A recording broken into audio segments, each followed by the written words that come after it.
All right, 5D, internal energy. Oh, using the wrong side of the pen. That's why it wasn't doing anything. All right, so your 1.47 Newton baseball, that's your force through gravity, right? For 1.47 newtons. Height of 10 meters. And your kinetic energy at the bottom, right? It's very important to differentiate which kinetic energy you're talking about is 12 joules. So the maximum amount of mechanical energy, and we know that mechanical energy is sum of all energies, at the converted to internal energy during the fall is what, right? Uh, so if we think about it this way, oh, you have to solve it like this, right? You have to figure out, well, what's your total energy at the top? And we know that this is a formula on your reference table. I told you where it is. And that's the formula for your reference table. My potential energy is mgh or fgh. They're the same thing. Plus 1/2 mv squared plus q. And we know that my initial velocity is 0. Because it hasn't dropped yet, right? My initial velocity at the top is 0. So my kinetic energy here is 0. So let's just actually fill this out first. My kinetic energy is 0. And I haven't done anything yet. It hasn't fallen yet. And so my internal energy is 0 as well. Because it hasn't done anything. So my total energy right now is 14.7. And so now we want to do what our total energy at the bottom is. Right? So P plus Ke plus Q. And so now your potential energy at the bottom is what? We know that my height at the bottom is 0. Right? And so my potential at the bottom is 0. My total energy is 14.7 because we cannot lose energy anywhere. My kinetic energy at the bottom is 12 and Q. So minus 12, minus 12, and my Q is 2.7 joules. Again, your conservation of energy says you cannot create or destroy energy, right? You cannot create or destroy energy, and so all your energy at the top must equal to your total energy at the bottom. And if you have 0 potential energy at the bottom and only 12 joules kinetic energy at the bottom, well, those 2.7 joules of energy went into internal energy. All right, and so that's the problem. Now let's move to number 2. You're gonna do the same thing, exact thing, pretty much for all these problems. Uh, so 0.025 grams, that's your mass, right? And so your height is 0.9 meters. I'm sorry, by the way, that I'm doing it like this. I reversed it, put m on the side and then h on the side. I just didn't really think. So your kinetic energy at the bottom is 0.20 joules because it says as it hits the floor. So what is the total amount of energy converted into internal energy during the cup's fall? So what is Q, right? What is Q? Now, first thing we have to do is we have to convert these grams into kilograms. We have to convert it into kilograms. And so, well, how do I convert something into kilograms? Well, we know that on your reference table, 1 kilo is equal to 1,000, right? And so that means 1 kg is equal to 1,000 Gs. I'm sorry, by the way. There's no point here. I'm sorry. Uh, and now we know that.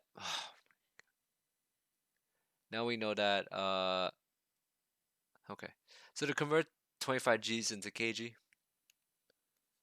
so 25 G, right, over 1, multiplied by G on the bottom, right, time 1 kg, divide, G's cancel out, 25, divided by 1,000, is going to equal to 0.025 kg. And so that's your mass, right? 0.025 kg. Oh, don't want to erase everything. Just want to erase some things.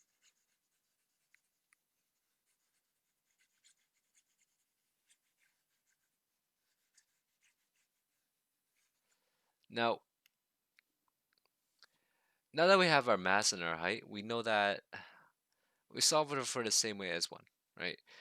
So our total energy at the top is going to equal to our total energy at the bottom. So it's equal to PE plus KE plus Q. And so potential energy at the top is mgh, right? Mgh, also Fg plus 1/2 mv squared plus Q, and mass is 0.025, 9.8, 0.9 plus velocity 0, right? Because at the top you're just dropping it, it falls from rest, your initial velocity is 0. And so Q is 0 as well, so I'm not even gonna bother writing it. It hasn't done anything yet. So you can't lose energy if you haven't done anything yet. So 9.8, we'll round this to 10, we'll round this to 1, so you get 10. 10 times this is going to give you 0.25. 0.25 joules of energy. So if, well, it's going to give you something. Hold on, 9.8 times 0.9 times 0.025.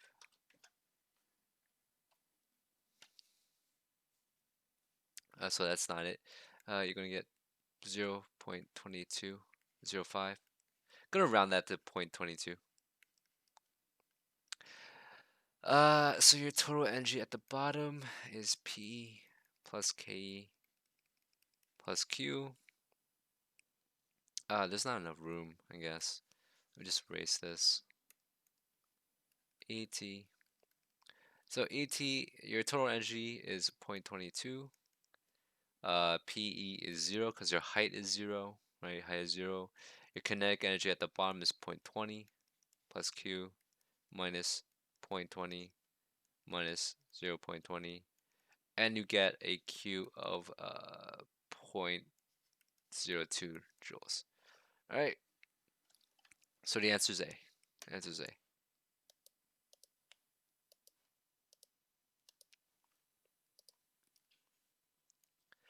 3. That doesn't look like a 3, but it is a 3. 3. A car uses brakes to stop on a level road. During this process, there must be a conversion of kinetic energy into internal energy. You saw that GIF with the bicycle, and as it braked, you saw it create heat, right, as it brakes. So that's internal energy. All right.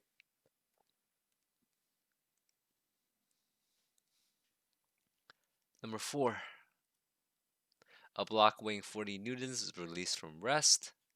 So block weighing 40 newtons, so Fg is 40 newtons, incline, your height, so your height is 8 meters, and so 50 joules of heat is generated as block slides down the incline, so your Q is 50 joules as it slides. So slides, not at the beginning, right? At the beginning, your Q is not 50, but at the bottom, right? At the bottom, Q at the bottom becomes 50 joules because that's the total energy loss at the bottom. Like somewhere as it slides down, maybe lose like 1 joule a millisecond or something. But again, this is at the bottom, and so you want to know what your kinetic energy at the bottom is, right? So is what? So again, we do the same exact thing. Draw your diagram. Your total energy at the top is PE plus KE plus Q, right? So FGH plus KE at the top, plus Q at the top. So FGH is 40 times 8. And we know that kinetic energy is 0 at the top because your velocity is 0. Q at the top. There's no loss in energy yet, so that's 0 as well. So your answer is not 500. 8 times 40 is 320. 320 joules. And so that's the total energy, right? That must mean that my total energy at the bottom, right, must also be 320. So let's set this up. PE bottom plus KE bot plus Q bot. So ET is 320 joules. You don't have to write the J part for now. So let's erase that. P at the bottom is 0 because your height is 0. And you want to find out what your K at the bottom is, and you know your Q at the bottom is 50. So minus 50 to 70 joules is equal to K at the bottom. Okay, so kinetic energy at the bottom is 270. So trace B is the answer. Now number 5. As the block slides across the table, its speed decreases while its temperature increases. Which two changes occur in the block's energy as it slides? Well, if you're decreasing speed, kinetic energy goes down, right? Because we know kinetic energy is 1/2 mv squared, and so if your velocity goes down, kinetic energy must go down. And the temperature increases, and we know that if temperature increases, the heat increases, so your internal energy is increasing. So the answer is A.